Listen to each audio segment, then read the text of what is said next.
نحمده ونصلي ونسلم على رسوله الكريم أما بعد فأعوذ بالله من الشيطان الرجيم بسم الله الرحمن الرحيم اهدنا الصراط المستقيم صراط الذين أنعمت عليهم غير المغضوب عليهم ولا الضالين.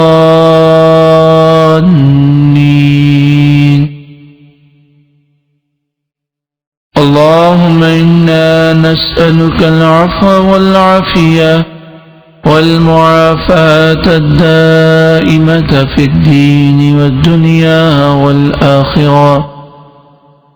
اللهم اشغل جوارحنا بطاعتك وقلوبنا بمعرفتك واشغلنا طول حياتنا في ليلنا ونهارنا وألحقنا بالذين تقدموا من الصالحين وارزقنا ما رزقتهم وكلنا كما كنت لهم.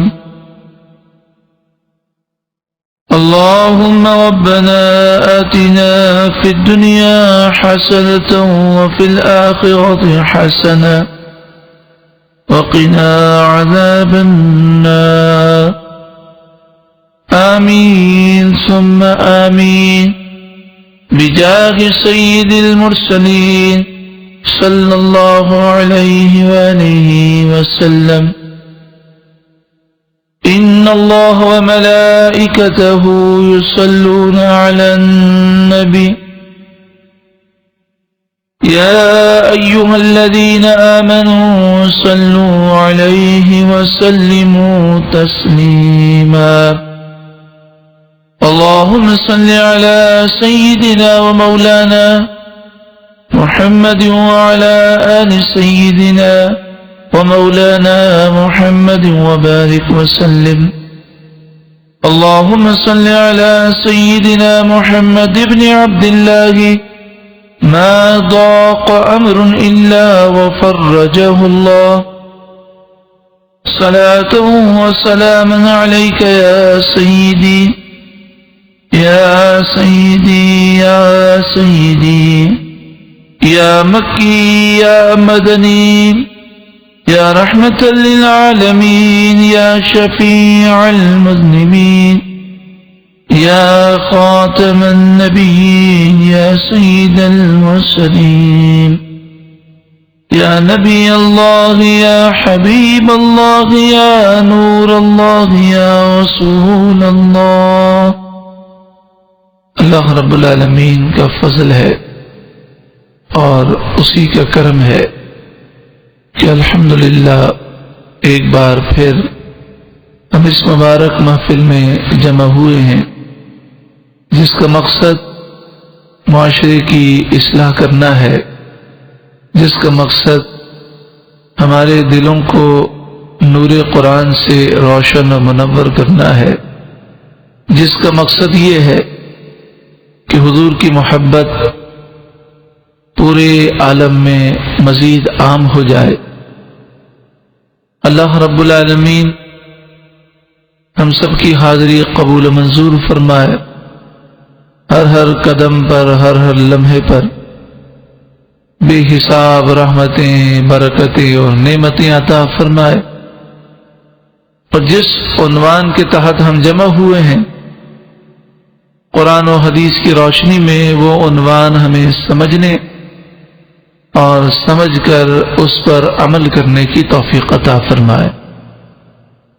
آج جو عنوان ہے وہ عنوان ہے سب سے اہم ترین کام، مگر پھر بھی غفلت آخر کیوں؟ یعنی کام تو سارے کاموں میں سب سے اہم ترین ہے، مگر جب اتنا اہم کام ہے تو اس کے باوجود کیا وجہ ہے کہ ہم غفلت کرتے ہیں اور وہ کام نہیں کرتے۔ انشاءاللہ تعالی نور قرآن سے منور ہوں گے، اور جب قرآن پاک کی روشنی میں اس عنوان کو سماعت کریں گے تو انشاءاللہ حضور کے صدقے میں ہمارے دلوں کا زنگ دور ہوگا، اور یہ نشست حضور غوث اعظم رضی اللہ تعالیٰ عنہ کے طفیل ایک ہمارے لیے انقلابی نشست ہوگی انشاءاللہ۔ کیونکہ جب مومن قرآن پاک سنتا ہے تو قرآن کے نور سے اور قرآن کی روشنی سے اس کے دل کی گندگی دور ہوتی جاتی ہے۔ 7ویں پارے کے اس میں پہلے رکوع کی پہلی آیت کریمہ ہے، یعنی 7ویں پارے کی پہلی آیت ہے۔ سورۃ المائدہ کی آیت نمبر 83 میں ارشاد ہے، وَإِذَا سَمِعُوا مَا أُنزِلَ إِلَى الرَّسُولِ، اور جب وہ سنتے ہیں اس قرآن کو جو قرآن رسول اللہ صلی اللہ علیہ وآلہ وسلم پر نازل کیا گیا، تَرَى أَعْيُنَهُمْ تَفِيضُ مِنَ الدَّمْعِ مِمَّا عَرَفُوا مِنَ الْحَقِّ، تو تم ان کی آنکھیں دیکھو گے کہ ان کی آنکھوں سے آنسو ابل رہے ہیں، اس وجہ سے کہ انہوں نے حق کو پہچان لیا۔ اللہ والوں کی یہ شان ہے، جن کے دل زندہ ہیں ان کی یہ شان ہے کہ جب وہ قرآن سنتے ہیں تو ان کے دل نرم ہو جاتے ہیں، اور اپنی غلطی کا احساس کر کے وہ روتے ہیں اور قرآن سنتے جاتے ہیں اور آنکھوں سے آنسو جاری ہوتے ہیں۔ 26ویں پارے کے 17ویں رکوع میں ارشاد ہے، سورہ قاف آیت نمبر 37، ان فی ذالک لذکریٰ، بے شک اس قرآن میں ضرور نصیحت ہے، بے شک اس قرآن میں وہ باتیں ہیں کہ جس سے دل نرم ہو جاتے ہیں، دل کی دنیا بدل جاتی ہے۔ لمن کان لہ قلب، یہ قرآن نصیحت ہے اس کے لیے جس کا دل زندہ ہو، او القى السمع، یا اگر اس کا دل مردہ ہو لیکن اس کے نصیب میں ہدایت ہو، تو جن کے دل بنجر ہوں وہ بھی اگر غور سے قرآن سنیں، وہو شہید، اس حال میں کہ ان کی توجہ ہو، تو قرآن کے نور سے مردہ دل بھی زندہ ہو جاتے ہیں۔ 17ویں پارے کے 12ویں رکوع میں ارشاد ہے، سورہ حج آیت نمبر 35، وَبَشِّرِ الْمُخْبِتِينَ، عاجزی کرنے والوں کو خوشخبری سنا دیجئے، الَّذِينَ إِذَا ذُكِرَ اللَّهُ وَجِلَتْ قُلُوبُهُمْ، یہ وہ لوگ ہیں کہ جب اللہ کا ذکر ہوتا ہے، جب قرآن کی آیتیں پڑھی جاتی ہیں تو ان کے دل کانپ جاتے ہیں اور وہ اللہ کی یاد کی طرف جھک جاتے ہیں۔ یہ قرآن رب کی طرف سے نصیحت ہے، اور جو ہمارے سینوں میں میل کچیل اور باطنی جو بیماریاں ہیں اس کے لیے شفا ہے، یہ مومنوں کے لیے ہدایت اور رحمت ہے۔ سورہ یونس آیت نمبر 57 میں ہے، 11ویں پارے کا 11واں رکوع، یا ایھا الناس، اے لوگوں، قد جاءتکم موعظۃ من ربکم، تمہارے پاس تمہارے رب کی طرف سے نصیحت آ گئی، وشفاء لما فی الصدور، اور جو کچھ بیماریاں تمہارے سینوں میں ہیں ان بیماریوں کو دور کرنے والی کتاب آ گئی جو تمہارے سینوں کے لیے شفا ہے، وہدن، اور ہدایت، ورحمت للمؤمنین، اور مومنوں کے لیے رحمت۔ تو آئیے، وہ کون سا اہم ترین کام ہے کہ جس کو عنوان یہ دیا گیا سب سے اہم ترین کام. کام تو سارے ہی اہم ترین ہیں، لیکن اتنے سارے اہم ترین کاموں میں سب سے اہم ترین کام وہ کون سا اہم ترین کام ہے؟ تو اس عنوان کی طرف جانے سے پہلے ہم میدان قیامت کا تصور کرتے ہیں.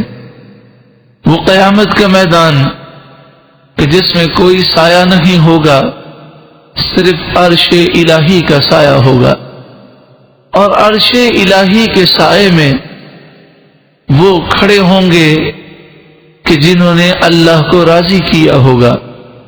زمین تانبے کی ہوگی، سورج 1.25 میل پر آگ برسا رہا ہوگا. آج سورج کی پیٹھ ہے، اس دن چہرہ ہوگا، جسم پر لباس نہیں ہوگا، نفسی نفسی کا عالم ہوگا، اور لوگ اپنے گناہوں کی وجہ سے پسینے میں ڈبکیاں کھا رہے ہوں گے. اس دن کی ہیبت کا یہ عالم ہوگا کہ فرمایا جب سے دنیا بنی اور جب تک قیامت آئے گی، ساری دنیا میں، یعنی دنیا کی جو بھی زندگی ہے، اس میں کروڑوں انسان، اربوں انسان آئے. ان تمام انسانوں پر جو جو تکلیفیں دنیا میں آئیں، ساری تکلیفوں اور عذابات کو جمع کر لیا جائے، اور پھر سینکڑوں برس لوگ قبر میں رہیں گے، تو قبر کے سارے عذاب کو جمع کیا جائے، تو دنیا کی ساری تکلیفیں، دنیا کے سارے عذابات اور قبر کی ساری تکلیفیں اور سارے عذابات اگر ملا لیے جائے تو بھی قیامت کی ہولناکیاں اتنی سخت ہیں کہ قیامت کا ایک لمحہ اس سے زیادہ سخت ہوگا. لیکن وہ ایک لمحے کا دن نہیں ہے، وہ 50,000 سال کا دن ہے. وہ انسان کہ جس کی زندگی بمشکل 50-60 سال ہوتی ہے، کتنے زندگی میں نشیب و فراز دیکھتا ہے، بچپن، جوانی، بڑھاپا، دکھ سکھ، کتنی فکریں، کتنے معاملات، تو صرف 50-60 سال کے اندر وہ کیا کچھ دیکھ لیتا ہے. تو قیامت کا صرف ایک دن جو ہے وہ 50,000 سال کا ہے. آنکھیں بند کر کے اس دن کا تصور کیجئے اور دیکھیں قرآن کیا فرماتا ہے. فَإِذَا نُفِخَ فِي الصُّورِ نَفْخَةٌ وَاحِدَةٌ، پھر جب سور پھونکی جائے گی ایک ہی بار، وَحُمِلَتِ الْأَرْضُ وَالْجِبَالُ فَدُكَّتَا دَكَّةً وَاحِدَةً، تو ایک ہی سور زمین اور پہاڑوں کو چورا چورا کر دے گی. فَيَوْمَئِذٍ وَقَعَتِ الْوَاقِعَةُ، تو اس دن واقع ہونے والی قیامت واقع ہو جائے گی. وَانشَقَّتِ السَّمَاءُ فَهِيَ يَوْمَئِذٍ وَاهِيَةٌ، آسمان پھٹ جائے گا اور اس کا حال بہت پتلا ہوگا. وَالْمَلَكُ عَلَى أَرْجَائِهَا، اور فرشتے آسمانوں کے کنارے پر آ جائیں گے. وَيَحْمِلُ عَرْشَ رَبِّكَ فَوْقَهُمْ يَوْمَئِذٍ ثَمَانِيَةٌ، اور اپنے اوپر عرش الہی کو اس دن 8 فرشتے اٹھائیں گے. یومئذ تعرضون، اے لوگوں جب قیامت کا میدان قائم ہوگا تو تمہیں اللہ کے حضور پیش کیا جائے گا. لا تخفى منکم خافیہ، کوئی چھپنے والا اس دن اللہ سے نہ چھپ سکے گا. فَأَمَّا مَنْ أُوتِيَ كِتَابَهُ بِيَمِينِهِ، تو جس کا نامہ اعمال سیدھے ہاتھ میں دیا جائے گا. فَيَقُولُ هَاؤُمُ اقْرَءُوا كِتَابِيَهْ، وہ بہت خوش ہوگا، وہ خوشی خوشی لوگوں سے کہے گا آؤ آؤ میرا نامہ اعمال پڑھو، میں کامیاب ہو گیا. انی ظننت انی ملاق حسابیہ، بے شک مجھے اس بات کا یقین تھا کہ میرا حساب ہونا ہے، لہذا میں دنیا کے اندر رہتے ہوئے آخرت کی میں نے تیاری کی، یعنی گویا کہ وہ کہے گا کہ میں نے لوگوں کی دیکھا دیکھی نہ کی، بلکہ میں نے رب کی فرما برداری کی، مجھے فکر تھی کہ مجھے اپنا حساب دینا ہے۔ فَهُوَ فِي عِيشَةٍ رَاضِيَةٍ، تو وہ ایسے عیش میں ہوگا، ایسے سکون میں ہوگا کہ جو نعمتیں اسے راضی کرنے والی ہوں گی۔ فی جنت عالیہ، بلند جنت میں ہوگا۔ قطوفہا دانیہ، اس باغ میں ہوگا کہ جس کے پھل نیچے جھکے ہوئے ہوں گے، اور کہا جائے گا کلو واشربو، کھاؤ اور پیو، ہنیئا بما اسلفتم فی الایام الخالیہ، بلا روک ٹوک خوشی خوشی کھاؤ پیو، اس لیے کہ تم نے گزشتہ ایام میں دنیا میں اچھے اعمال کیے تھے۔ لیکن اس میدان قیامت میں وہ بھی ہوگا کہ جس نے اللہ کو ناراض کیا، دنیا کی خاطر، لوگوں کی خاطر، معاشرے کی خاطر، لوگ کیا کر رہے ہیں، کون سا نیا فیشن ہے، یہود و نصارہ اور ہندوؤں کا کلچر، ان کی تہذیب، ان کے رسم و رواج کیا ہے، لوگوں کی ڈیمانڈ کیا ہے، دنیا کی ہوس، لالچ، حرص نے اسے برباد کیا ہوگا۔ اس نے نمازیں قضا کی ہوں گی، اس نے بدنگاہی کی ہوگی، اس نے ماں باپ کے حقوق ادا نہیں کیے ہوں گے، اس نے لوگوں پہ ظلم کیا ہوگا، لوگوں کے ساتھ ہمدردی کا معاملہ نہیں کیا ہوگا، اس کا دل سخت ہوگا، وہ حرام خور ہوگا، سود خور ہوگا، رشوت خور ہوگا، وہ آخرت سے بے پرواہی اختیار کرنے والا ہوگا۔ یہ وہ ہوگا جس کا خاتمہ کفر پر ہوا ہوگا، اس کا حال بہت برا ہوگا۔ میدان قیامت میں خوف کے مارے اس کا دل اچھل کر اس کے منہ میں آ چکا ہوگا، تڑپ رہا ہوگا، بھاگ رہا ہوگا۔ لیکن فرشتے جب نامہ اعمال اسے دیں گے تو وہ ذلیل ہو جائے گا، کیونکہ جس کا خاتمہ کفر پر ہوا اس کا سینہ توڑ دیا جائے گا، اور الٹا ہاتھ سینہ توڑ کر پیچھے نکالا جائے گا، اور پیچھے سے نامہ اعمال دیا جائے گا۔ وہ کہے گا ہائے افسوس، میں برباد ہو گیا، ذلیل ہو جائے گا۔ لوگ اسے نفرت کی نگاہ سے دیکھیں گے۔ انبیاء، صالحین اور بزرگان دین کے سامنے جب اس سے کہا جائے گا کہ اپنا گندا نامہ اعمال پڑھ کر سنا، تو وہ انتہائی شرمندہ ہوگا۔ اسے احساس ہوگا کہ کاش مجھے دوبارہ ایک سیکنڈ کے لیے دنیا میں بھیج دیا جائے، اب میں توبہ کر لوں۔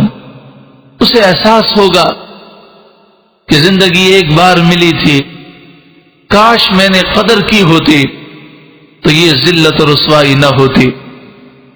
وَأَمَّا مَنْ أُوتِيَ كِتَابَهُ بِشِمَالِهِ، اور بہرحال جس کا نامہ اعمال الٹے ہاتھ میں دیا جائے گا، فَيَقُولُ، وہ کہے گا یا لیتنی، ہائے افسوس، ہائے میری بربادی، لم اوت کتابیہ، کاش میرا نامہ اعمال مجھے نہ دیا جاتا، ولم ادر ما حسابیہ، کاش میں اپنے حساب کتاب کو نہ جانتا، یا لیتہا کانت القاضیہ، کاش موت ہی مجھے مار دیتی، میدان قیامت میں اب مجھے موت ہی دوبارہ آ جائے۔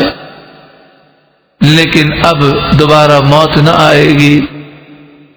ہائے جس مال کے لیے، جس مال کی محبت اور ہوس میں میں نے گناہ کیے، ما اغنا عنی مالیا، میرا مال مجھے کچھ کام نہ آیا، ہلک عنی سلطانیہ، جس طاقت پر مجھے غرور تھا، میری شہرت، میری عزت، میرے دوست، میری سورس، میری طاقت، میری جوانی، میری باڈی، ساری طاقتیں میری برباد ہو گئیں. ہلک عنی سلطانیہ، ہائے میری ساری طاقتیں برباد ہو گئیں، میرا سارا زور جاتا رہا. وہ چیخ رہا ہوگا، چلا رہا ہوگا، فرشتوں کو حکم ہوگا اسے پکڑو، یہ بھاگے گا لیکن اب بھاگ نہ سکے گا، لوگوں میں چھپنا چاہے گا لیکن چھپ نہ سکے گا.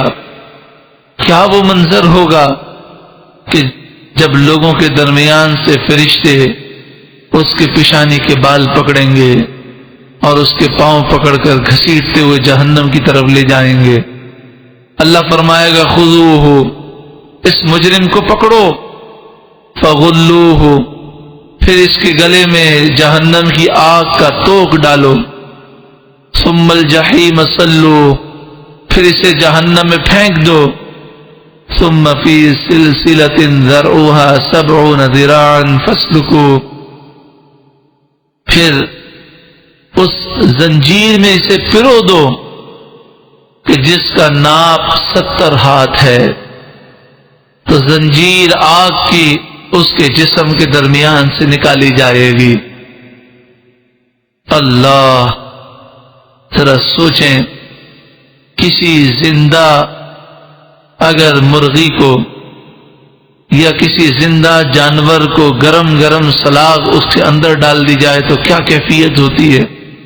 یہ دنیا کی آگ کی کیا حیثیت ہے، وہ جہنم کی آگ جو 70 گنا سے زائد گرم ہے. اے اللہ، تو ہمیں اس برے وقت سے محفوظ فرما اور قیامت کی رسوائی سے بچا. فَلَيْسَ لَهُ الْيَوْمَ هَاهُنَا حَمِيمٌ، تو آج کے دن کوئی اس کا دوست کام نہ آئے گا، کوئی دوست نہ ہوگا، سارے دوست منہ پھیر لیں گے، سب کو اپنی پڑی ہوگی. وَلَا طَعَامٌ إِلَّا مِنْ غِسْلِينَ، اور اسے کھانے کے لیے صرف جہنمیوں کا پیپ دیا جائے گا. وہ اتنا گرم کھولتا ہوا جہنمیوں کا پیپ اور خون ہوگا کہ ان کے چہرے کے قریب جب لایا جائے گا تو چہرے کی کھال اور گوشت اس میں جھڑ جائے گا. جب پئیں گے تو جسم ریزہ ریزہ ہوگا. لا یأکلہ الا الخاطئون، اس جہنمی پیپ کو وہی پئیں گے جو گناہ گار ہوں گے. تو آپ دیکھیں یہ ساری نحوستوں کا جو سبب ہے وہ گناہ ہے. تو سب سے اہم ترین کام اس وقت ہمارے لیے یہ ہے کہ ہم اپنے گناہوں پر آنسو بہائیں. سب سے اہم ترین کام یہ ہے کہ کل کی فکر نہ کریں، کل کی امید نہ رکھیں، بلکہ آج اور ابھی توبہ کریں. سب سے اہم ترین کام یہ ہے کہ انسان ایک کونے میں بیٹھ کر رب کے حضور خوب آنسو بہائے اور عرض کرے، مالک تو نے مجھے اتنی نعمتیں دی کہ تو نے مجھے ایک پانی کے قطرے سے پیدا کیا، مگر مجھے عزت بھی دی، مال بھی دیا، بال بچے بھی دیے، اتنی نعمتیں دی، مگر افسوس ہے مالک، مجھے اپنی ذات پر افسوس ہے کہ میں تیری نافرمانی کرتا رہا، گناہ کرتا رہا. کیونکہ اگر ہم نے گناہوں سے سچی پکی توبہ نہ کی تو یہ گناہ دنیا میں بھی برباد کرنے والے ہیں اور آخرت میں بھی برباد کرنے والے ہیں. ان گناہوں کی وجہ سے بسا اوقات مرتے وقت ایمان برباد ہو جاتا ہے. تو لہذا سب سے اہم ترین کام گناہوں سے سچی پکی توبہ ہے، مگر آخر غفلت کیوں ہے؟ قرآن مجید فرقان حمید سورہ نور آیت نمبر 31 میں ارشاد فرماتا ہے، توبوا الی اللہ جمیعا ایھا المؤمنون لعلکم تفلحون۔ اے لوگوں، اگر تمہیں کامیابی چاہیے تو اے مومنو، تم سب اللہ کی طرف رجوع لاؤ اور توبہ کرو۔ تم یہ کرو گے تو اللہ تمہیں کامیابی دے گا۔ واستغفروا ربکم، اے لوگوں تم اپنے رب کی بارگاہ میں سچی پکی توبہ کرو۔ ثم توبوا الیہ، اور اس کی طرف رجوع لاؤ۔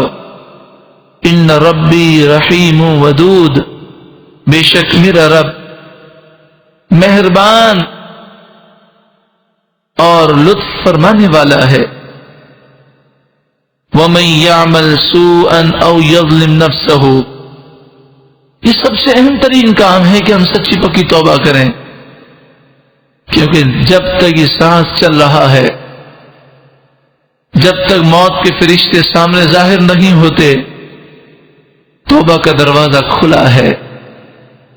اس دروازے کے بند ہونے سے پہلے ہم جلدی توبہ کر لیں، نہ جانے کب اچانک بند ہو جائے اور کب موت کے فرشتے سامنے ہوں۔ وَمَن يَعْمَلْ سُوءًا أَوْ يَظْلِمْ نَفْسَهُ، جو کوئی برا کام کرے یا اپنی جان پر ظلم کرے، ثُمَّ يَسْتَغْفِرِ اللَّهُ، پھر اللہ سے معافی مانگے، يَجِدِ اللَّهَ غَفُورًا رَحِيمًا، تو وہ اللہ کو بخشنے والا مہربان پائے گا۔ یا ایھا الذین آمنوا، اے ایمان والوں، توبوا الی اللہ، اللہ کی طرف رجوع لاؤ، توبۃ نصوحا، سچی پکی توبہ کرو، ایسی توبہ کرو کہ پھر گناہ کی طرف لوٹ کے نہ جاؤ۔ عسى ربکم ان یکفر عنکم سیئاتکم، ان قریب تمہارا رب تمہاری خطائیں مٹا دے گا۔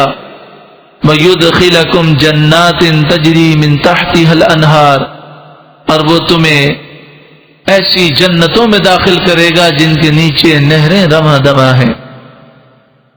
جس نے سچی پکی توبہ کی اس کی دنیا بھی سنور جائے گی۔ اے در بدر کی ٹھوکریں کھانے والے، آجا رب کی بارگاہ میں توبہ کر لے، کیونکہ جب تو توبہ کرے گا تو دنیا بھی سنور جائے گی۔ یہ دنیا کی پریشانیاں، فکریں، ٹینشن، یہ اے انسان تیرے گناہوں کی نحوستیں ہیں۔ وَأَنِ اسْتَغْفِرُوا رَبَّكُمْ، اور اے لوگوں تم اپنے رب کی بارگاہ میں سچی پکی توبہ کرو اور اس سے معافی مانگو۔ ثُمَّ تُوبُوا إِلَيْهِ، اور اس کی طرف رجوع لاؤ۔ يُمَتِّعْكُمْ مَتَاعًا حَسَنًا إِلَى أَجَلٍ مُّسَمًّى، تو وہ تمہیں تمہاری موت تک اچھی زندگی دے گا۔ اگر تم توبہ کر لو گے تو جو تمہاری زندگی لکھی ہے اس زندگی میں تمہارے لیے اللہ سکون پیدا کرے گا، چین پیدا کرے گا، برکتیں اور رحمتیں پیدا فرمائے گا۔ وَيُؤْتِ كُلَّ ذِي فَضْلٍ فَضْلًا، اور اگر نیک شخص توبہ کرے گا تو پھر اللہ تعالی اس کے درجات مزید بلند فرمائے گا اور اسے فضل عطا فرمائے گا۔ وَإِن تَوَلَّوْا، اور اگر تم نے منہ پھیرا، فَإِنِّي أَخَافُ عَلَيْكُمْ عَذَابَ يَوْمٍ كَبِيرٍ، تو اللہ کے نبی فرماتے ہیں تو مجھے اندیشہ ہے کہ تم پر بڑے دن کا عذاب آ جائے گا۔ حضرت ہود علیہ السلام سے قوم کہنے لگی کہ بارشیں بند ہیں، اموات ہو رہی ہیں، ہمارے بچے مر رہے ہیں، ایسا کیوں ہے؟ یہ کہیں آپ کے آنے کی وجہ سے تو نہیں؟ فرمائے لوگوں یہ تمہارے گناہوں کی نحوستیں ہیں۔ وَيَا قَوْمِ اسْتَغْفِرُوا رَبَّكُمْ، آپ نے فرمایا میری قوم تم اپنے رب کی بارگاہ میں توبہ کرو، ثم توبوا الیہ، پھر اس کی طرف رجوع لاؤ۔ دیکھو تم اگر سچی پکی توبہ کرو گے تو اس کی برکتیں تمہیں کیا ملیں گی؟ فرمایا تمہیں اس کی برکت یہ ملے گی، یرسل السماء علیکم مدرارا، اللہ تم پر موسلا دھار بارشیں نازل فرمائے گا، وَيَزِدْكُمْ قُوَّةً إِلَىٰ قُوَّتِكُمْ، اور تمہاری طاقت کو اور مضبوط کر دے گا، وَلَا تَتَوَلَّوْا مُجْرِمِينَ، اور مجرم بن کر نہ گھومو بلکہ اللہ کی بارگاہ میں جھک جاؤ۔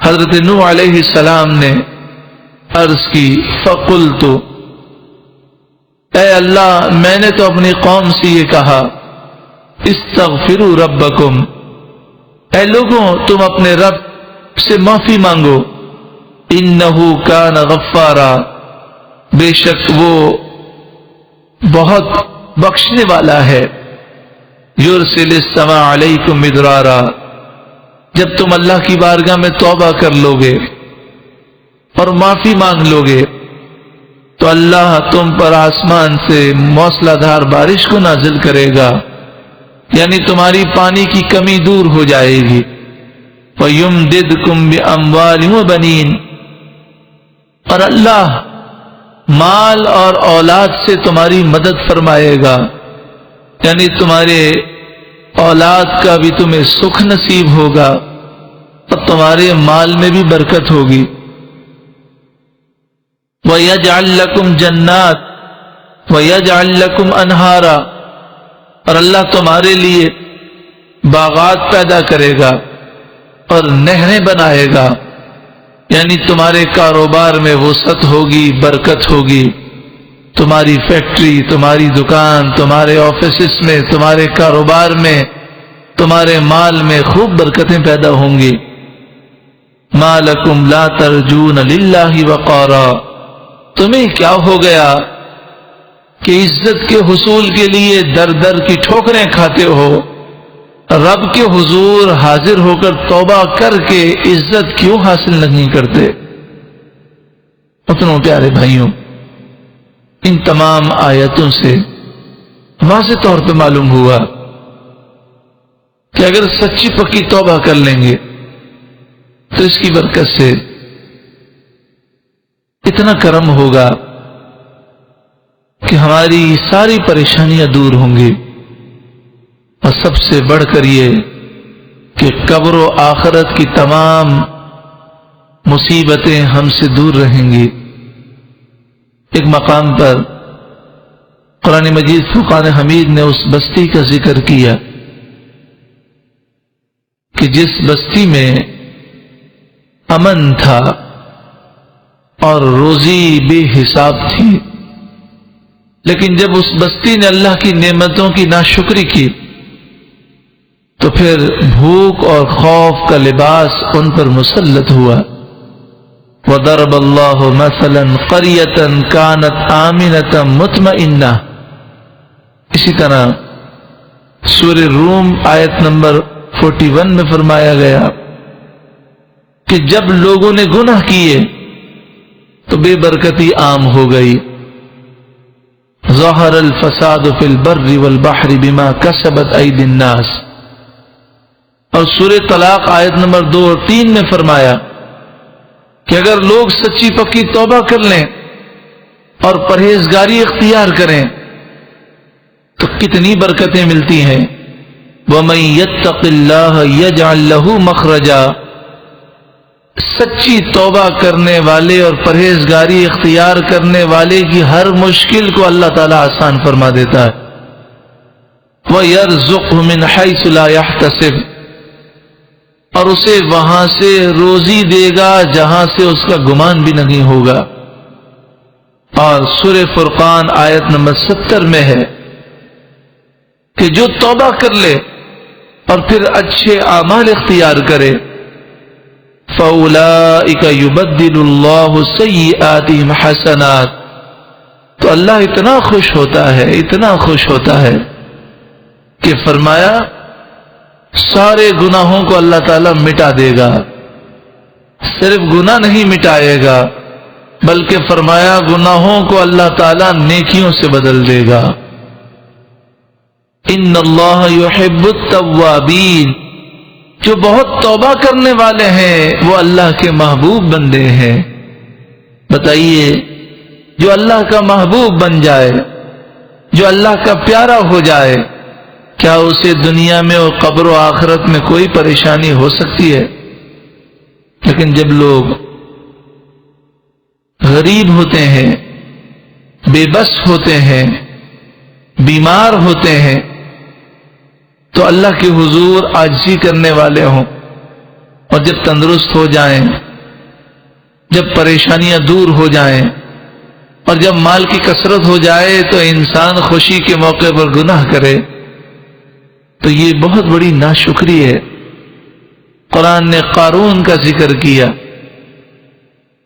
اور مفسرین نے فرمایا کہ قارون ایک غریب شخص تھا، نیک صالح تھا جب تک غریب تھا، لیکن جب مال آیا تو بگڑ گیا۔ اور جب اس سے کہا گیا کہ اللہ کے حضور توبہ کر اور اس مال کے ذریعے آخرت کو حاصل کر، قال انما اوتیتہ علی علم عندی، کہنے لگا یہ مال تو میری صلاحیتوں کی وجہ سے مجھے ملا ہے، یہ تو میرے علم اور میری ٹیکنیک اور میری ہوشیاری کی وجہ سے ہے۔ تو قرآن نے فیصلہ سنا دیا، تلک الدار الآخرۃ نجعلها للذین لا یریدون علوا فی الارض ولا فسادا، دنیا کے اندر تو غریب اور امیر کا فرق رہتا ہے، اللہ نے کسی کو غریب بنایا، کسی کو امیر بنایا، لیکن سن لو آخرت کی جو بہاریں ہیں وہ صرف اور صرف کن کے لیے ہیں؟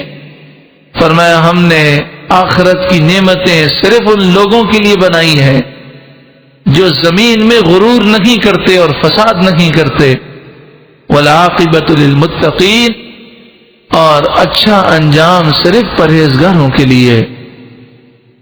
سورہ توبہ آیت نمبر 75 میں ان لوگوں کا رد کیا گیا کہ جو کہتے ہیں کہ اگر مجھے مال مل جائے تو میں اللہ کی راہ میں خرچ کروں گا، جو کہتے ہیں کہ یہ ہماری پریشانی دور ہو جائے تو ہم گناہ نہیں کریں گے، جو کہتے ہیں کہ ہماری بچی کے لیے دعا کریں تو اچھا رشتہ آ جائے، ہمارے بیٹے کی شادی ہو جائے، اور جب شادی کا موقع آتا ہے تو وہ اللہ کو بھول جاتے ہیں جس رب سے دعائیں کی ہیں اور جس رب نے کرم کیا ہے، تو پھر جب شادی کا موقع آتا ہے، خوشی کا موقع آتا ہے، تو اسی رب کی نافرمانیاں کی جاتی ہیں۔ تو قرآن ایسے لوگوں کا رد فرماتا ہے، وَمِنْهُمْ مَنْ آحَدَ اللَّهَ لَئِنْ آتَانَا مِنْ فَضْلِهِ لَنَصَّدَّقَنَّ وَلَنَكُونَنَّ مِنَ الصَّالِحِينَ، بعض وہ ہیں جنہوں نے اللہ سے عہد کیا کہ اگر اللہ نے ہمیں اپنے فضل سے مال دیا تو ضرور بضرور ہم خوب صدقہ کریں گے اور ضرور بضرور ہم صالحین میں سے ہو جائیں گے۔ فَلَمَّا آتَاهُم مِّن فَضْلِهِ بَخِلُوا بِهِ، پھر جب اللہ نے انہیں اپنے فضل سے مال دیا تو انہوں نے کنجوسی کی اور مال کے حقوق ادا نہ کیے، وَتَوَلَّوْا وَهُمْ مُعْرِضُونَ، اور وہ منہ پھیر کر پھر گئے۔ سورہ قلم آیت نمبر 17 میں ان لوگوں کا واقعہ بیان کیا گیا کہ جو لوگ اپنے والد کے نقش قدم سے ہٹ گئے۔ وہ 3 بھائی تھے کہ جن کے والد بڑے نیک اور صالح تھے، وہ جب اپنے باغ کا پھل توڑتے تو غریبوں کو حق دیتے، لیکن ان لوگوں نے کنجوسی کی اور ظلم کیا اور کہا کہ ہم کسی غریب کو کچھ نہ دیں گے۔ اِنَّا بَلَوْنَاهُمْ كَمَا بَلَوْنَا أَصْحَابَ الْجَنَّةِ یہاں سے یہ واقعہ شروع کیا گیا اور پھر فرمایا گیا کہ ان کا باغ جل گیا. جب وہ چپکے باغ پہنچے کہ کسی فقیر کو کچھ نہ دیں گے تو باغ میں کچھ بھی نہ تھا. یہ ان کے گناہوں کی وجہ سے یہ نحوست آئی. اور پھر یہاں پر قرآن نے ایک اصول بیان کیا، کذالک العذاب، اسی طرح اللہ کا عذاب ہے. وَلَعَذَابُ الْآخِرَةِ أَكْبَرُ، یہ تو دنیا کا عذاب ہے اور ضرور آخرت کا عذاب اس سے بڑا ہے. لَوْ كَانُوا يَعْلَمُونَ، اگر وہ جانتے تو ضرور توبہ کر لیتے. محترم پیارے بھائیوں، سب سے اہم ترین کام جو اس وقت ہماری ساری فکروں سے بڑھ کر یہ فکر ہمیں ہونی چاہیے کہ میں کس طریقے سے اللہ کی بارگاہ میں سچی پکی توبہ کروں، اور میری توبہ کب صحیح ہوگی، اور میں کس طرح صحیح توبہ کرنے میں کامیاب ہوں گا. حضرت امام غزالی علیہ رحمہ کیمیاء سعادت میں آپ ایک سوال اٹھاتے ہیں. آپ فرماتے کیا وجہ ہے لوگ توبہ کیوں نہیں کرتے، اس کی وجہ کیا ہے؟ تو آپ فرماتے ہیں ایک وجہ تو یہ ہوتی ہے کہ آخرت پر ان لوگوں کا ایمان ہی نہیں ہوتا، یا پھر آخرت کے بارے میں ایمان تو ہوتا ہے لیکن شک اور شبہ ہوتا ہے. ایک تو وجہ یہ ہوتی ہے. لیکن مومن تو آخرت پر ایمان رکھتا ہے اور آخرت کے بارے میں اور جہنم کے بارے میں اسے تو کوئی شک و شبہ نہیں. تو آپ فرماتے ہیں پھر دوسری وجہ یہ ہو سکتی ہے کہ شہوت نے، لذتوں نے، خواہشات نے اسے اپنا غلام بنا دیا ہے. وہ خواہشات، لذتوں اور شہوتوں کے ہاتھوں قید ہو چکا ہے، مجبور ہو چکا ہے، اور خواہشوں نے، لذتوں نے اور شہوتوں نے اسے ایسا جکڑ دیا ہے کہ وہ ان کو چھوڑنے کا تصور بھی نہیں کر سکتا. اب حضرت امام غزالی علیہ رحمہ فرماتے ہیں کہ جس کے ساتھ یہ مسئلہ ہو اسے چاہیے کہ وہ یہ غور کرے کہ جب تھوڑی سی لذت دنیا میں چھوڑنا میرے لیے مشکل ہے اور تھوڑی سی تکلیف برداشت کرنا مشکل ہے، تو اگر میں نے توبہ نہ کی تو میں جہنم کی آگ کو کیسے برداشت کروں گا؟ اب فرماتے وہ انسان غور کرے کہ جس سے گرمی میں روزہ نہیں رکھا جاتا تو وہ جہنم کی گرمی کیسے برداشت کرے گا؟ فرماتے ہیں آج رمضان کا روزہ رکھ لے، تھوڑی تکلیف برداشت کر لے، کل جہنم کی گرمی سے بچ جائے گا. آپ فرماتے ہیں اے انسان تو سوچ کہ دنیا کی معمولی حقیر اور گھٹیا لذت تو چھوڑ نہیں سکتا، لیکن اگر تو گناہ کرتا رہا تو یہ تو بتا کہ تجھے جنت سے جب محرومی ہوگی اور جنت کی لذتوں سے جب تو محروم ہوگا تو اس وقت تجھے کتنا افسوس ہوگا. تو اے انسان اللہ کی رضا کے لیے دنیا کی حقیر لذت کو چھوڑ دے، تجھے جنت کی دائمی لذتیں مل جائیں گی. پھر فرماتے ہیں کہ دیکھو ایک آدمی بیمار ہوتا ہے اور یہ ایک بیماری کا مسئلہ ہے کہ جس بیماری میں جو چیز نقصان دیتی ہے بیمار کو وہی چیز اچھی لگتی ہے. جیسے مجھے بعض شوگر کے مریضوں نے کہا کہ جب تک شوگر کا مرض نہیں تھا تو ہمیں مٹھائی کھانے کا دل نہیں ہوتا تھا، لیکن جب سے یہ مرض ہوا ہمیں مٹھائی اور میٹھا کھانے کا بہت دل چاہتا ہے. اسی طرح جس کو بلڈ پریشر کا مرض ہے یا ہارٹ کا مرض ہے تو وہ سادہ غذا پہلے کھا لیتا تھا، لیکن جب سے یہ مرض ہوا تو اب مرغن غذاؤں سے روکا گیا تو زیادہ کھانے کا دل ہوتا ہے۔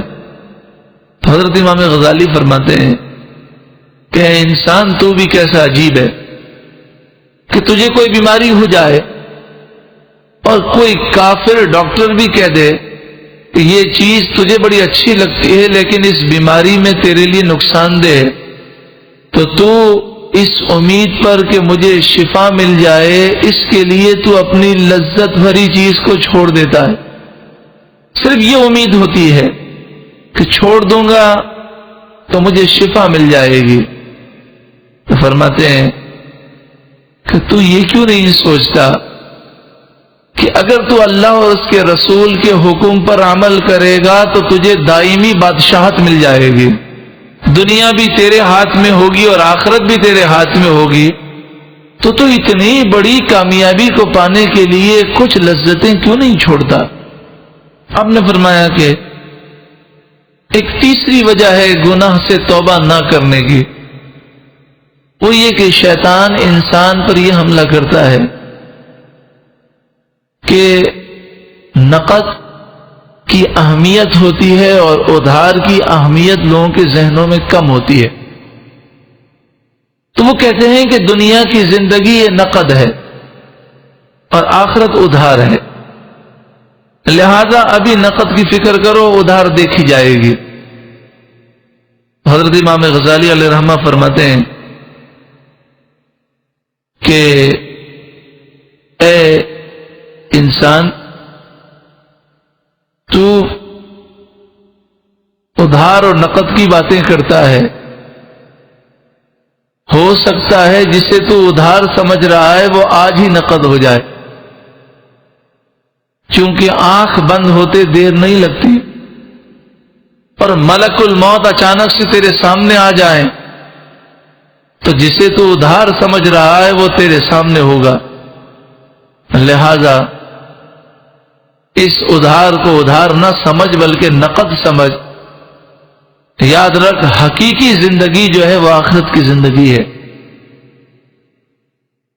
اب فرماتے ہیں چوتھی وجہ یہ ہوتی ہے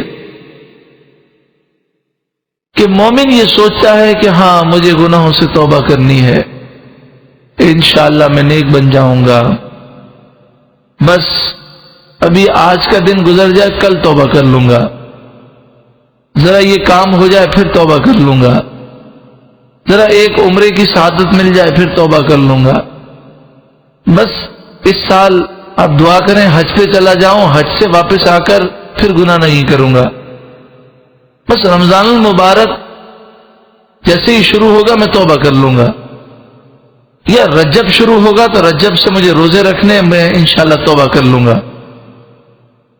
تو آپ فرماتے ہیں کہ مومن گناہ سے توبہ کرنے کا ارادہ رکھتا ہے لیکن وہ سستی کرتا ہے اور آج کا کام وہ کل پہ ڈالتا ہے، یہاں تک کہ وہ یہ کہتا ہے کہ بس یہ ایک کام ہو جائے پھر اس گناہ کا میں نام بھی نہیں لوں گا۔ تو آپ فرماتے ہیں اے انسان، تو توبہ میں تاخیر کیوں کرتا ہے؟ کیا عجب تجھے رمضان دیکھنا ہی نصیب نہ ہو، حج پر جانا ہی نصیب نہ ہو، رجب کے دن دیکھنا ہی نصیب نہ ہو سکتا ہے کل تو قبر کے اندر ہو، اس لیے کل نہیں آج اور ابھی توبہ کر۔ عقد جہاں صلی اللہ علیہ وآلہ وسلم کی احادیث طیبہ میں اور صحابہ کرام کے اقوال میں ہمیں کیا درس دیا گیا؟ فرمایا جہنم میں اکثر لوگ وہ ہوں گے کہ جنہوں نے توبہ میں تاخیر کی ہوگی، کہ یہ وہ لوگ ہوں گے کہ جہنم میں افسوس کریں گے اور سوچتے ہوں گے کہ اب ہم توبہ کر لیں گے لیکن پھر موقع نہیں ملا ہوگا، اور پھر یہ سوچ کہ آج گناہ کر لیتا ہوں پھر 2-4 مہینوں کے بعد پھر توبہ کر لوں گا، تو فرماتے ہیں جب آج گناہ سے توبہ کرنا تجھے مشکل لگتا ہے تو 2-4 مہینوں کے بعد تو اور مشکل ہو جائے گا. جیسے کوئی شخص یہ کہے کہ یہ جھاڑی میرے گھر کے آگے اگی ہے، آج نہیں کاٹتا، 1-2 مہینے کے بعد کاٹ لوں گا. پھر 1-2 مہینے کے بعد کہے کہ 1 سال کے بعد کاٹ لوں گا. تو آپ فرماتے ہیں کہ جو آج کاٹنے میں سستی کرتا ہے اور آج اسے مشکل لگتا ہے تو 1 سال کے بعد تو تناور درخت ہوگا، وہ اسے کاٹنا اور مشکل ہوگا. تو لہذا جتنے دن گناہوں میں گزرتے جائیں گے گناہوں کی عادت اور پختہ ہو جائے گی، لہذا ابھی توبہ کر لے. ایک جو خطرناک وار ہے، حضرت امام غزالی فرماتے ہیں یہ وہ وار ہے جس کی وجہ سے اکثر لوگ توبہ نہیں کرتے. وہ یہ خیال ہوتا ہے کہ کیا یہ ضروری ہے کہ گناہ کی وجہ سے میں لازمی طور پر جہنم میں جاؤں گا، کیونکہ اللہ تعالیٰ چاہے گا تو گناہ معاف کر دے گا. اور بہت سے ایسے لوگ ہوں گے کہ جو ہوں گے گناہ گار لیکن اللہ کی رحمت کی وجہ سے جنت میں چلے جائیں گے. تو شاید میں بھی اللہ کی رحمت سے جنت میں چلا جاؤں. لہذا یہ کوئی ضروری تو نہیں کہ گناہوں کی وجہ سے مجھے جہنم ہی ملے. ہاں، جہنم ملنے کا امکان ضرور ہے، لیکن ہو سکتا ہے جہاں ہزاروں لوگ گناہ گار اللہ کی رحمت سے وہ جنت میں جائیں گے تو شاید میں بھی چلا جاؤں. تو آپ فرماتے ہیں کہ ذرا یہ بھی تو سوچ کہ جب تو نے خود کہا کہ میرا ضروری نہیں کہ میں جنت میں جاؤں، شاید اللہ کی رحمت سے جنت میں چلا جاؤں، تو آپ فرماتے ہیں تو سوچ کہ شاید نہ جاؤں پھر کیا ہوگا. تو اگر مجھے اللہ کی رحمت نہ ملی اور گناہوں کی وجہ سے اللہ نے گرفت کر لی تو پھر میرا کیا ہوگا. آپ نے فرمایا یہ بات سوچ، اور پھر یہ بھی سوچ کہ اگر گناہوں کی وجہ سے میرا ایمان کمزور ہو کر برباد ہو گیا پھر تو میں ہمیشہ ہمیشہ جہنم میں جلتا رہوں گا. لہذا دونوں صورتوں میں مجھے گناہوں سے فوراً توبہ کرنی چاہیے. آپ فرماتے ہیں جس کا خلاصہ یہ ہے کہ کتنے لوگ ایسے ہیں کہ جو گھر سے باہر کمانے نہ گئے، گھر بیٹھے اللہ نے انہیں روزی دے دی. تو کبھی تو نے یہ سوچا کہ ان کو روزی گھر بیٹھے مل گئی تو شاید مجھے بھی مل جائے، لہذا میں بھی نہیں جاتا. تو اس معاملے میں تو کہتا یہ ہے کہ ان کو ملی شاید مجھے مل جائے، اور اگر نہ ملی تو میں پورا دن کیسے گزاروں گا. تو شاید کی امید پر تو گھر نہیں بیٹھتا بلکہ باہر جاتا ہے. تو اسی طرح تو یہ سوچ کہ ہو سکتا ہے اگر گناہوں کی وجہ سے میرا ایمان برباد ہو گیا، گناہوں کی وجہ سے میرا رب ناراض ہوا اور میں جہنم میں چلا گیا تو پھر میرا کیا ہوگا. الحمدللہ ہم نے یہ سماعت کیا کہ سب سے اہم ترین کام جو ہے وہ یہ ہے کہ ہم سچی پکی توبہ کریں. پھر ہم نے یہ سماعت کیا کہ 5 وہ رکاوٹیں کون سی ہیں جس کی وجہ سے انسان توبہ نہیں کرتا. اب آئیے یہ سماعت کریں کہ توبہ جب کریں تو اس کی شرائط کیا ہیں، توبہ کس طرح کرنی چاہیے. ہم جیسے بڑی تیزی کے ساتھ کہتے ہیں استغفر اللہ استغفر اللہ استغفر اللہ استغفر اللہ استغفر اللہ. تو حضرت علی رضی اللہ تعالیٰ عنہ کی بارگاہ میں ایک بدو بیٹھا ہوا تھا. بدو یعنی دیہاتی، اور وہ جلدی جلدی پڑھ رہا تھا استغفر اللہ استغفر اللہ استغفر اللہ استغفر اللہ. تو حضرت علی رضی اللہ تعالیٰ عنہ نے فرمایا یہ جھوٹی توبہ ہے کہ جب تو استغفر اللہ پڑھ تو دل سے پڑھ اور پھر اس کے تقاضوں پر عمل کر. تو اس نے کہا حضرت بتائیے اگر یہ بات ہے تو سچی توبہ کیسے کروں. تو حضرت علی رضی اللہ تعالیٰ عنہ نے فرمایا کہ سچی توبہ کے لیے 6 چیزیں ضروری ہیں. نمبر 1، جو کچھ گناہ ہو چکے اس پر شرمندہ ہو، جو کچھ گناہ ہو چکے اس پر شرمندہ ہو۔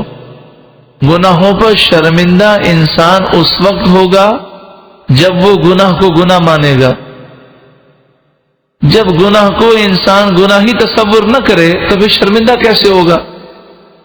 تو لہذا سب سے پہلے گناہوں کو گناہ تصور کرے اور پھر اس پر شرمندہ ہو۔ اپنے جن فرائض سے غفلت برتی ہو ان کو ادا کرو۔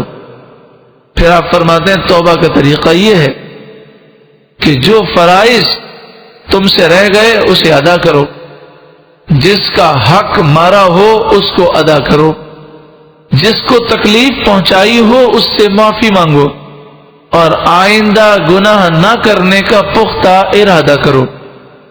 اور اس کے بعد جو اس میں چھٹی شرط ہے وہ یہ کہ اپنے آپ کو اللہ کی عبادت میں گم کر دو۔ یعنی توبہ کی آخری شرط یہ ہے کہ توبہ کرنے کے بعد اب اپنے نفس کو عبادت کی لذتیں دو۔ یعنی پہلے تم نے گناہوں کی لذتیں دی، اب گناہ چھوڑ دو، اب عبادت کی لذتیں اسے دو اور ان لذتوں کا انہیں عادی بنا لو۔ تو فرماتے ہیں یہ ہے توبہ جو اللہ کی بارگاہ میں سچی توبہ ہے۔ جب کوئی شخص سچی پکی توبہ کر لے گا تو کتنا کرم ہوگا کہ اس کے گناہ معاف ہو جائیں گے، گناہ نیکیوں سے بدل دیے جائیں گے، اس کی بلائیں، آفتیں، مصیبتیں ساری دور ہوں گی، سکون، چین، اطمینان ہوگا، قبر و آخرت میں کامیابی ہوگی۔ اور قبر و آخرت میں کامیابی تو بعد میں اسے معلوم ہوگی، لیکن موت کے وقت ہی فرشتے اس کی روح اس انداز سے نکالیں گے کہ اسے اندازہ ہو جائے گا کہ میں کامیاب ہو گیا۔ کہ جس نے سچی پکی توبہ کی، فرشتے جب اس کی روح نکالنے کے لیے آئیں گے تو اس سے کہیں گے یا ایتھا النفس المطمئنہ، اے مطمئن روح، ارجعی الی ربک راضیۃ مرضیہ، تو اپنے رب کی طرف لوٹ جا اس حال میں کہ تو اپنے رب سے راضی اور تیرا رب تجھ سے راضی۔ فادخلی فی عبادی، اللہ فرمائے گا اے پاکیزہ روح میرے نیک بندوں میں شامل ہو جا۔ وادخلی جنتی، اور میری جنت میں داخل ہو جا۔ محترم پیارے بھائیوں، جب ہم نے یہ سن لیا تو جب ہم اب یہاں سے اٹھیں تو اپنے سینے کو نور قرآن سے منور کر کے اٹھیں۔ اگر ایک کان سے سن کر دوسرے کان سے ہم نکال دیں اور ہماری زندگی میں انقلاب نہ آئے تو پھر افسوس ہے۔ لوگ یہ سوال کرتے ہیں کہ اس گندی دنیا میں رہتے ہوئے گندگی سے بچیں کیسے؟ تو اس کا آسان جواب بزرگان دین نے یہ دیا کہ جب تجھے اپنی آخرت کی فکر ہوگی اور جب تیری نظر یہ ہوگی کہ میرا رب راضی ہو جائے تو پھر تجھے پرواہ نہ ہوگی کہ دائیں طرف کیا ہے بائیں طرف کیا ہے۔ اس کی مثال اس طرح دی جا سکتی ہے کہ دنیا کے اندر جب ہم پر کوئی فکر سوار ہوتی ہے تو پھر ہم کسی کی پرواہ نہیں کرتے، کوئی گالی دے دے تب بھی ہمیں پرواہ نہیں ہوتی، کیونکہ ہمیں اپنی منزل تک پہنچنا ہوتا ہے۔ ہمیں پھر کسی اور طرف توجہ جو ہے اس صورت میں ہوتی نہیں ہے، جس کی مثال ہم اکثر یہ دے سکتے ہیں کہ جب ایک شخص ایئرپورٹ پہنچتا ہے اور وہ لیٹ ہو چکا ہے، اب وہ دیکھتا ہے گھڑی کہ بورڈنگ پاس ملنے کا ٹائم ختم ہونے والا ہے اور چند منٹ باقی ہیں، تو آپ دیکھیں اس کی کیفیت کیا ہوتی ہے کہ وہ سامان نکال رہا ہوتا ہے، ٹرالی میں ڈال کر بھاگ رہا ہوتا ہے۔ اسے نہیں پتا ہوتا کہ ایئرپورٹ پر کیا بے حیائی ہے، کون کس لباس میں ہے، کون کس طرح بیٹھا ہے، کون کیا کہہ رہا ہے۔ اس میں کوئی آ کر اگر اسے مثال کے طور پر گالی بھی دے جائے تو شاید وہ اس کا چہرہ بھی نہ دیکھے کون تھا، کیونکہ اس کا ٹارگٹ یہ ہوتا ہے کہ میں کامیاب ہو جاؤں وقت کے اندر اس کاؤنٹر پہ پہنچنے میں. اور جب وہ کاؤنٹر پہ پہنچتا ہے اور دیکھتا ہے کہ ابھی 2 منٹ باقی ہیں اور مجھے بورڈنگ پاس مل گیا، تو اتنی خوشی ہوتی ہے کہ راستے میں اگر کسی نے گالی دی ہوتی ہے تو اس کی طرف بھی اس کی توجہ نہیں ہوتی. جس طرح ایک بزرگ جا رہے تھے اور کسی نے گالی دی تو آپ نے فرمایا ابھی تو میں بہت ٹینشن میں ہوں، بہت فکر میں ہوں، مجھے فکر لگی ہے کہ موت بالکل قریب ہے اور مجھے نہیں معلوم کہ میں نے موت کی تیاری کی ہے کہ نہیں، بس مجھے فکر ہے کہ میں جنتی ہوں گا کہ جہنمی. اگر میں جنتی ہو گیا تیری گالی کی مجھے کوئی پرواہ نہیں، اور اگر میں جہنمی ہوا تو ایک گالی سے کیا ہوتا ہے، میں ہزاروں گالیوں کا مستحق ہوں. یہ کہا اور آپ نے کہا میرے پاس تیری گالی کا جواب دینے کا وقت نہیں، اور آپ چل پڑے. یہ ہے بزرگان دین کی سوچ. اور آج ہمارا کیا حال ہے؟ اس کی غیبت، اس کی باتیں، اس کی فکریں، اس کے عیب تلاش کرنا اور اپنی آخرت سے غفلت. تو آئیے ہم سچی پکی توبہ کریں اور یہ نشست ہمارے لیے انقلابی نشست ہو کہ جب ہم یہاں سے اٹھیں تو ہمارا سینہ روشن و منور ہو، اور ایسی سچی پکی توبہ کر کے اٹھے کہ ہمارے سارے گناہ معاف ہو جائے اور نیکیوں سے بدل دیے جائیں. جب سچی پکی توبہ کرنے میں ہم کامیاب ہو جائیں گے تو پھر انشاءاللہ نور قرآن سے ہم انشاءاللہ وابستہ رہیں گے، قرآن کے نور سے اپنے قلوب کو روشن کرتے رہیں گے، تو پھر آئندہ ہم گناہوں کی طرف نہ جائیں گے. الحمدللہ ہر جمعے کو رات 9:45 بجے سے لے کر 11:15 بجے تک باہر شریعت مسجد میں نور قرآن نشست ہوتی ہے. تو آپ سے گزارش ہے اس کی پابندی کریں. ہم اللہ کی بارگاہ میں اپنے گناہوں پر شرمندگی کا اظہار کرتے ہیں اور عرض کرتے ہیں مالک ہم گندے ہیں، نکمے ہیں، کمینے ہیں، خطا کار ہیں، سیاہ کار ہیں، لیکن تیری بارگاہ میں تیرے حبیب کا واسطہ پیش کرتے ہیں، ان کا صدقہ پیش کرتے ہیں. اے اللہ ہم اعتراف کرتے ہیں کہ ہم مجرم ہیں، لیکن اے مالک تو کریم ہے، ہم گناہوں پہ شرمندہ ہیں. ہم یہ عزم کرتے ہیں کہ اب ہم کبھی گناہ نہیں کریں گے. اے اللہ تو ہمیں نفس و شیطان کے وار سے بچا، ہمیں گناہوں سے شدید نفرت اور گھن عطا فرما، نیکیوں میں لذتیں عطا فرما. اب ہمیں ایک نئی اور پاکیزہ زندگی عطا فرما، اور جو گزشتہ زندگی میں ہم نے اپنا نقصان کیا اے اللہ اس نقصان کو نفع سے بدل دے، اور اب ہمیں نفس و شیطان کے وار سے بچا. رب العالمین اپنے حبیب صلی اللہ علیہ وسلم کے طفیل ہماری یہ عرض قبول منظور فرمائے اور ہمیں پاکیزہ زندگی عطا فرمائے. استغفر اللہ ربی من کل ذنب واتوب الیہ، استغفر اللہ ربی من کل ذنب واتوب الیہ، استغفر اللہ ربی من کل ذنب واتوب الیہ.